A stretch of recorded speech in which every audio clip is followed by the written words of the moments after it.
சகலமும் நம்முடைய தேவனாகிய கர்த்தரால் உண்டாயிருக்கிறது. நம்முடைய தேவனாகிய கர்த்தருக்கு ஸ்தோத்திரம். 1 கொரிந்தியர் 8ஆம் அதிகாரம். விக்கிரகங்களுக்கு படைக்கப்பட்டவைகளை குறித்த விஷயத்தில் நாம் எல்லாருக்கும் அறிவு உண்டென்று நமக்கு தெரியுமே. அறிவு இருமாப்பை உண்டாக்கும், அன்போ பக்தி விருத்தியை உண்டாக்கும். ஒருவன் தான் ஏதேனும் ஒன்றை அறிந்தவன் என்று எண்ணிக்கொள்வானானால் ஒன்றையும் அறிய வேண்டிய பிரகாரமாக அவன் இன்னும் அறியவில்லை.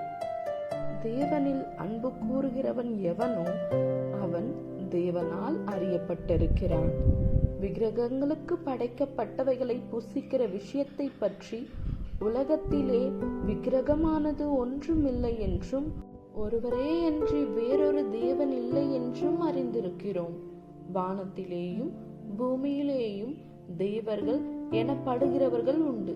இப்படி அநேக தேவர்களும் அநேக கர்த்தாக்களும் உண்டாயிருந்தாலும் பிதாவாகிய ஒரே தேவன் நமக்குண்டு. அவராலே சகலமும் உண்டாயிருக்கிறது. அவருக்கென்று நாமும் உண்டாயிருக்கிறோம். இயேசு கிறிஸ்து என்னும் ஒரே கர்த்தரும் நமக்குண்டு. அவர் மூலமாய் சகலமும் உண்டாயிருக்கிறது. அவர் மூலமாய் நாமும் உண்டாயிருக்கிறோம். ஆகிலும் இந்த அறிவு எல்லாரிடத்திலும் இல்லை. சிலர் இன்றைய வரைக்கும் விக்கிரகத்தை ஒரு பொருளென்று எண்ணி விக்கிரகத்துக்கு படைக்கப்பட்டதை புசிக்கிறார்கள். அவர்களுடைய மனசாட்சி பலவீனமாயிருப்பதால் அசூசிப்படுகிறது. போஜனமானது நம்மை தேவனுக்கு உகந்தவர்களாக்க மாட்டாது. எண்ணத்தினாலெனில் புசிப்பதினால் நமக்கு ஒரு மேன்மையும் இல்லை, புசியாதிருப்பதினால் நமக்கு ஒரு குறைவும் இல்லை. ஆகிலும் இதை குறித்து உங்களுக்கு உண்டாயிருக்கிற அதிகாரம் எவ்விதத்திலும் பலவீனருக்கு தடுக்கலாகாதபடிக்கு பாருங்கள்.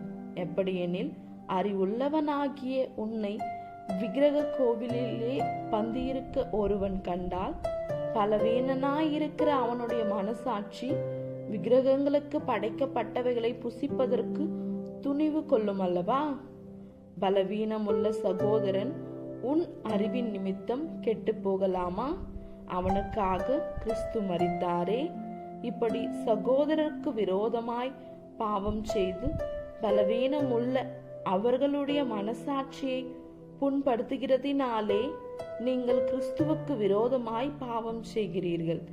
ஆதலால் போஜனம் என் சகோதரனுக்கு இடரல் உண்டாக்கினால் நான் என் சகோதரனுக்கு இடரல் உண்டாக்காதபடிக்கு என்றைக்கும் மாம்சம் புசியாதிருப்பேன்.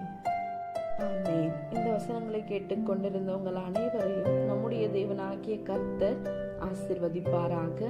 ஆமென்.